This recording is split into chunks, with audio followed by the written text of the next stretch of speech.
तो जिस चीज़ का आपको इंतज़ार था वो चीज़ मैं आपके लिए ले आया हूँ, क्योंकि आज की वीडियो में आपको मैं बताऊँगा 2026 के बोर्ड एग्ज़ाम के लिए most important essays class 9, 10 first year second year. और ये ऐसे इंपॉर्टेंट है pre engineering, pre medical, computer science, bio, computer सबके लिए। तो आप लोगों ने इसको अच्छी तरीके से देखना है और आर्ट्स और कॉमर्स के लिए भी यही इंपॉर्टेंट है, ठीक है। अच्छा, एक और चीज़ मैं आपको बता दूं कि इन ऐसे का सलूशन आपको ग्रुप में मिल जाएगा।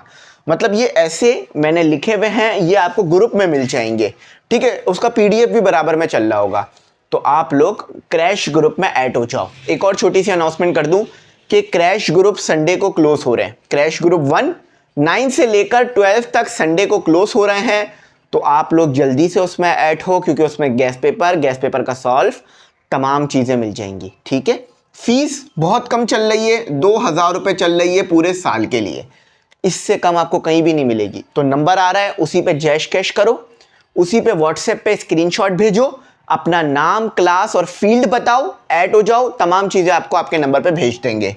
पढ़ाई आसान हो जाएगी इन तमाम चीज़ों के बाद। कोई भी कोचिंग वाला जो है वो आपको इन ऐसे का लिख कर नहीं देगा, वो बोल देंगे कि लिख लो। अच्छा, एक और बात, क्या चैट जीपीटी से ऐसे लिखवा कर पूरे नंबर लिए जा सकते हैं? इसके ऊपर भी बात करते हैं। मार्कर हमारा गिर गया था।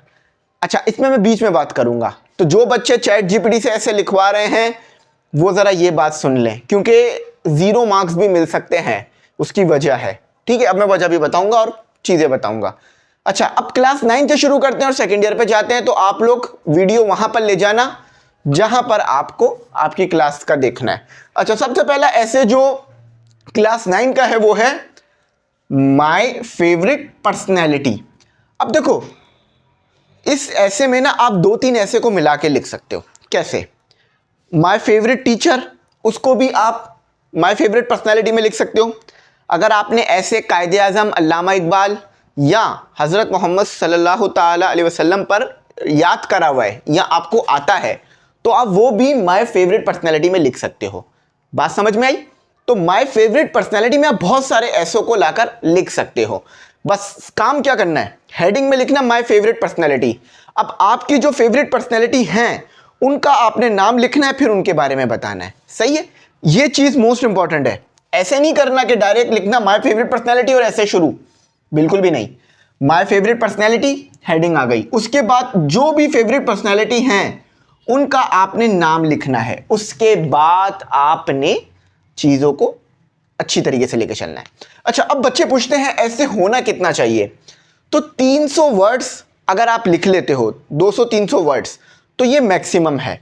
एक चीज़ का आपने ध्यान रखना है, इंग्लिश का पेपर है, ग्रामर में मिस्टेक नहीं होनी चाहिए। ग्रामर में अगर मिस्टेक करी तो फिर आपको 4, 5, 3, 4 नंबर मिलेंगे और फिर परसेंटेज खुद ही खराब हो जाती है, ठीक है। सही है। ब्लेसिंग ऑफ चाइल्डहुड, ये आपने ऐसे दूसरा लिखना है। Merit and demerits of internet, ये तीसरा मोस्ट इंपॉर्टेंट ऐसे है। The teacher I like most, ये चौथा है। अच्छा, अब मजे की बात, ये वाला ऐसे और ये वाला ऐसे एक ही है। फॉर एग्जाम्पल आप ये याद कर लो, the teacher I like most, उस ऐसे को उठाकर माय फेवरेट पर्सनैलिटी में लिख देना। सही है। अगर इन दोनों में से कोई एक आ जाए तो बच्चे इस तरह की टेक्निक सप्लाई करते हैं, आप कर सकते हो। एआई वाली बात हम आगे करेंगे। अब आ जाते हैं क्लास 10th में। यहां भी आपने कोशिश करनी है क्लास 10th वालों ने कि ग्रामर में मिस्टेक्स ना हो। बहुत हार्ड ग्रामर लिखने की कोशिश ना करो। 9 और 10th में आपको बहुत हार्ड ग्रामर नहीं लिखनी। अच्छे से वोकैबुलरी के वर्ड्स लिख दो और ग्रामर को अच्छा लिखो। क्वेश्चन मार्क, फुल स्टॉप, जहां जहां पंक्चुएशन आ रही है वहां पंक्चुएशन लगाओ। कैपिटल वर्ड का ध्यान रखो। ये छोटी छोटी चीज़ें जो आप ध्यान रखोगे ना, इससे आपको 10 आउट ऑफ 10 ईजीली मिल जाएंगे ऐसे के अंदर, या कम से कम 9 तो मिल ही जाएंगे 10 में से, ठीक है। तो पहला ऐसे है एन इंटरेस्टिंग क्रिकेट मैच। आप एक और बात सुनो, पीएसएल का कोई मैच है 2026 में होगा, आई थिंक शायद पेपरों से पहले ही होगा, हाँ। और फिर या फिर कोई मैच है आपके पास, आपको किसी मैच के बारे में याद है, वर्ल्ड कप का, इंडिया पाकिस्तान का, या इंडिया का या पाकिस्तान का, आप वो आराम से उठाकर यहां लिख सकते हो। एक और तरीके से भी इस सवाल को किया जाता है कि पीएसएल के मैच के बारे में जो 2026 में हुआ है उस बारे में बताओ। अगर ये आ जाए कि PSL 2026 का मैच, वो भी क्रिकेट मैच ही होता है ना, पाकिस्तान सुपर लीग बल्कि, तो उसको आप उठा के यहां लिख सकते हो, ठीक है। लेकिन एक बात का ध्यान रखना कि अगर PSL 2026 लिखा हुआ है तो फिर आपने PSL 2026 का ही कोई मैच लिखना है और उसी की डिटेल्स डालनी है। या फाइनल का भी पूछ लेते हैं, तो फाइनल का पूछ ले तो आपने सही सही टीमें बतानी है, तो ये दिमाग में होना चाहिए आपके। अच्छा, इंपॉर्टेंस ऑफ फॉरेस्ट, जंगलात की इंपॉर्टेंस क्यों है भाई? जंगलात जो है वो क्लाइमेट कंट्रोल में काम आते हैं, एयर पोल्यूशन को कम करते हैं, एयर क्वालिटी को बेहतर करते हैं, तो बहुत ज़्यादा यूज़फुल होते हैं फॉरेस्ट हमारे पास, और प्लांटेशन करना चाहिए। तो फॉरेस्ट के इंपॉर्टेंट के बारे में आपने लिखना है। पैराग्राफ बना के लिखना, ऐसा नहीं है कि सब एक ही साथ लिख लो, 4-5 पैराग्राफ बनाना, एक में इंट्रोडक्शन रखना, 3 में डिटेल्स देना, आखिरी में समरी देना। फिर बता रहा हूं ऐसे लिखना कैसे है, 9 और 10 दोनों सुन लो, और 10th वाले तो खास तौर पे सुन लो। 5 पैराग्राफ बना लो या 4 पैराग्राफ बना लो, जितना कंटेंट आ रहा है उसके हिसाब से पैराग्राफ आता है। पहले पैराग्राफ में इंट्रोडक्शन देना कि फॉरेस्ट होते क्या हैं, आप किस फॉरेस्ट के ऊपर बात करने वाले हो, और किसी फॉरेस्ट के बारे में आपको पता है जैसे छांगा मांगा या मारगला के फॉरेस्ट के बारे में, तो उसको लिखो। अच्छा, दूसरा, फिर 3 पैराग्राफ में डिटेल्स दो फॉरेस्ट के बारे में, उनके फायदे बताओ, एडवांटेजेस बताओ, उनकी वजह से क्या क्या फायदे हैं। डिसएडवांटेज कुछ नहीं है फॉरेस्ट का, ठीक है, ये याद रखना। जितना ज़्यादा फॉरेस्ट होंगे उतना अच्छा हमारा इन्वायरमेंट ग्रीन होगा, कूल होगा और अच्छा होगा, ठीक है। डिसएडवांटेज तो जब हो जाता है ना जब हर तरफ ही फॉरेस्ट होते हैं, यहाँ तो उल्टा हो रहा है, फॉरेस्ट कट रहे हैं, कम करे जा रहे हैं, ठीक है। आखिर में फिर समरी बता दो, सही है, समरी आती है ना लिखनी। अच्छा, ट्रैफिक हैजर्ड इन कराची, कराची में जो ट्रैफिक के मसले मसाइल है आपको पता है वक्त के साथ साथ ये बढ़ते ही जा रहे हैं। रोड टूटे हुए हैं, वो उसकी वजह से भी ट्रैफिक का मसला आ रहा है। लाइसेंस लोगों के पास होते नहीं है, वो ड्राइविंग कर रहे होते हैं, उसकी वजह से भी ट्रैफिक का मसला आ रहा होता है। अच्छा, सिग्नल सही काम नहीं कर रहे होते हैं या कहीं लगे हुए नहीं होते, उसकी वजह से ट्रैफिक का मसला आ रहा होता है। लोग जल्दबाजी करते हैं, उसकी वजह से ट्रैफिक का मसला आ रहा होता है। इस तरह कई 100 चीज़ें हैं जिनकी वजह से ट्रैफिक का मसला आ रहा होता है। रॉन्ग पार्किंग की वजह से ट्रैफिक का मसला आ रहा होता है। चलते चलते गाड़ी को फ़ौरन से रोक देना स्टॉप के बगैर, उससे ट्रैफिक का मसला आ रहा होता है। और पब्लिक ट्रांसपोर्ट का अच्छा ना होना, उसकी वजह से ट्रैफिक का मसला आता है। तो वो सब आपने बताना है, कराची के बारे में बताना, ठीक है। अच्छा, एनर्जी क्राइसिस इन पाकिस्तान। अब आपको पता है पाकिस्तान में एनर्जी क्राइसिस भी है, लोड शेडिंग भी हो रही होती है, गैस की भी लोड शेडिंग हो रही होती है। अच्छा, एक चीज़ मज़े की बात बताता हूँ कि जब मैं छोटा था, आई थिंक जब मैं होऊंगा कुछ 4, 5, 6 में, समझदार था, ठीक है, तो समझदार था तो मुझे ये बात याद है कि लाइट जाती थी, ठीक है, लाइट जाती थी लेकिन गैस नहीं जाती थी। मतलब गैस की लोड शेडिंग नहीं होती थी, चाहे सर्दी हो या गर्मी हो, मगर अब गैस की लोड शेडिंग भी हो रही होती है, तो इसको याद रखना। लेकिन गैस की लोड शेडिंग से लोगों को इतना फ़र्क नहीं पड़ता। फ़र्क पड़ता है, फीमेल्स को फ़र्क पड़ रहा होता है क्योंकि उनको फिर खाना बनाने में ज़्यादा टाइम लगता है, ज़्यादा एनर्जी लग रही होती है, लेकिन मेल को इतना फ़र्क नहीं पड़ता क्योंकि उन्हें तो खाना खाना होता है ठीक है। अच्छा, आ जाओ अब 11 पे आ जाओ। अच्छा, 9, 10 वाले 11 पे ना बात कर लेते AI से ऐसे के ऊपर, क्योंकि मुझे पता है उसके लिए वेट कर रहे होंगे। AI से ऐसे बिल्कुल आप लिख सकते हो, ठीक है, AI से लिखा हुआ ऐसे आप बिल्कुल लिख सकते हो। जैसे PSL 2026 पे आपने AI से ऐसे लिखवाया, ठीक है, लिख सकते हो। मगर एक चीज़ का ध्यान रखना कि AI खासतौर पे ChatGPT करता है गलतियां। अगर PSL 2026 में एग्जाम्पल के तौर पे हैदराबाद वाली टीम और कराची वाली टीम का फाइनल हुआ था और ChatGPT ने बोल दिया हैदराबाद वर्सेस लाहौर का फाइनल हुआ था, समझ लो कि आपका पूरा ऐसे कट जाएगा। यानी सिंपल अल्फाजों में कहूं तो AI से ऐसे लिखवाकर उसको पढ़ लेना और उसमें जो इंफॉर्मेशंस होंगी उसको क्रॉस चेक कर लेना इंटरनेट से, फिर आप उस AI के ऐसे को अपलोड, मतलब उस AI के ऐसे को पेपर में लिख सकते हो, ठीक है। तो आंख बंद करके AI का ऐसे नहीं लिख कर आ जाना, वरना फिर टेंशन परेशानी का सामना रह सकता है। बात क्लियर, समझ में आई?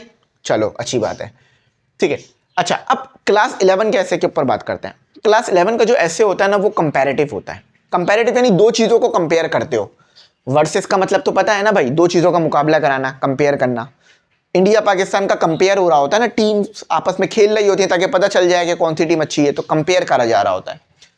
तो हेल्दी एंड फास्ट फूड आजकल आपको पता है जो हमारी जनरेशन है, खास तौर पे 18 से नहीं 15 से लेकर, बल्कि तमाम ही जनरेशन्स फास्ट फूड को पसंद करती हैं, चाहे वो बच्चे हों, बड़े हों या बूढ़े हों। बूढ़े तो कम ही करते हैं लेकिन बच्चे बड़े बहुत पसंद करते हैं। तो हेल्दी फूड और फास्ट फूड इसमें बड़ी जंग चल रही है, और याद रखना हेल्दी फूड ही खाना चाहिए। फास्ट फूड खाओ, ऐसा नहीं कह रहा कि बिल्कुल भी ना खाओ भाई, हफ्ते में 1 दिन खा लिया, चलो मैक्सिमम 2 बार खा लो, लेकिन हेल्दी फूड ज़्यादा खाना है, ठीक। और कोशिश करो कि भाई 1 ही बार खा लो तो बहुत है, चीट डे रखा जाता है ना। तो healthy food versus fast food अब लिखना कैसे, 5 पैराग्राफ बनाओ। एक पैराग्राफ में इंट्रोडक्शन लिखो, दूसरे पैराग्राफ में हेल्दी फूड के बारे में बताओ, तीसरे पैराग्राफ में फास्ट फूड के बारे में बताओ, चौथे पैराग्राफ में दोनों को कंपेयर करो कि कौन सा बेस्ट है, 5वें पैराग्राफ में समरी देकर अपना काम कंप्लीट करो, पूरे नंबर लो 10 में से 10। अच्छा, artificial intelligence and human intelligence दोनों में उसी तरह का ऐसे लिखना है, कंपेयर वाला। Renewable energy and non renewable energy, इस पर भी वही वाला लिखना है। फिजिकल वर्सेस ऑनलाइन एजुकेशन, मैं तो कहूँगा ऑनलाइन एजुकेशन अच्छी है। अच्छा, अब आ जाओ 12 वाले, इंपॉर्टेंस ऑफ प्लांटेशन। अच्छा, अब 12 वालों ने एक चीज़ का ध्यान रखना है, देखो 9 वालों की थोड़ी बहुत ग्रामर हिलेगी, चल जाएगा। फर्स्ट ईयर मैट्रिक वाले की ग्रामर थोड़ी बहुत हिलेगी, चल जाएगा, लेकिन नंबर कुछ ना कुछ मिलेंगे।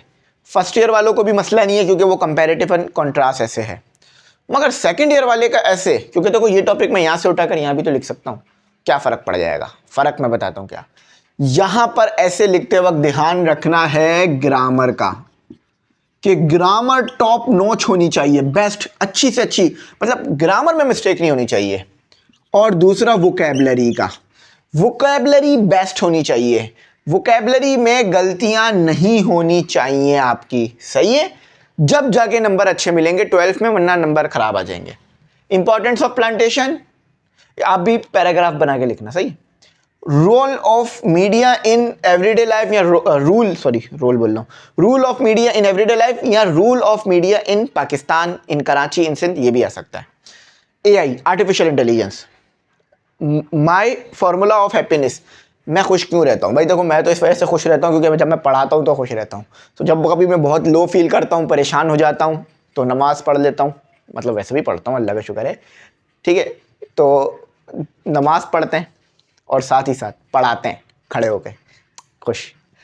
और एक जो है ना, मुझे खुशी सबसे ज़्यादा मिलती है रमज़ान के अंदर। क्यों? क्योंकि रमज़ान में ना एक बहुत अच्छी चीज़ हो रही होती है कि एक तो रमज़ान होता है, रोज़ा होता है, ठीक है, अल्लाह का शुक्र है, उसके साथ साथ ना रमज़ान का अपना एक माहौल होता है, एक इन्वायरमेंट के अंदर ना रमज़ान में एक खुशी होती है, एक जोश होता है, एक जज्बा होता है, एक नेकी होती है। मतलब इन्वायरमेंट में अगर आप महसूस करो तो आपको पता चल रहा होता है कि यार कुछ इन्वायरमेंट में चेंज हो गया है। घर हमारा वही होता है जो रमज़ान से पहले है, लेकिन एक एनर्जी आ जाती है हमारे अंदर, एक खुशी आ जाती है, तो बरकत आ जाती है, समझ लो। रिस्क दस्तरखान हमारा वसी हो जाता है। अच्छा, इसके अलावा जो है हमारे को सवाब मिल रहा होता है, नेकियां हो रही होती, तो हमें अच्छा लगता है, खुशी मिलती है। और फिर नाइट में, वैसे तो मैं क्रिकेट नहीं खेलता, लेकिन रात की अपनी रौनकें होती हैं सहरी के टाइम की, तो रमज़ान में खुशी हो जाती है, एनवायरनमेंट में खुशी आ जाती है। तो मैंने बताया ना, हर किसी का अपना अपना फॉर्मूला है खुश होने का। मुझे सबसे ज़्यादा खुशी रमज़ान में हो रही होती है। आई होप मेरी बात समझ गए होंगे, ठीक है। लिख लेना इन ऐसों को, आपके लिए मैंने आसानी कर दी है। अच्छा, सोल्यूशन इन ऐसों का मैं ग्रुप में दूंगा, इन ऐसे का सोल्यूशन ग्रुप में। अब देखो बहुत सारे बच्चे मुझ पर एतराज़ करते हैं, सर ग्रुप कर रहे हैं। देखो यार, इसको लिखने में कितना टाइम लगेगा ना, आपको सोचो आप एक ऐसे लिखने बैठो, आपको कम से कम भी 30 मिनट लगेंगे। अब यहाँ पर एक कितने हैं, 4 कितने हो गए, 16 हो गए ना, गलत तो नहीं बोल रहा ना, 16 ऐसे। अब 16 ऐसे जब मैं लिखूंगा तो मुझे बहुत टाइम तो लगेगा ना, इसीलिए इनको मैं ग्रुप में दे दूंगा। और वो शुरू में मैंने चलाया भी होगा PDF, तो उसमें भी ये ऐसे लिखे हैं, जो नहीं लिखे मैं वो मैं ऐड करूंगा इंशाल्लाह। कोई बात ना समझ में आई हो ज़रूर पूछना, मैं गाइड करूंगा। Thanks for watching. अल्लाह हाफ़िज़। कीमती दुआ में ज़रूर याद रखें।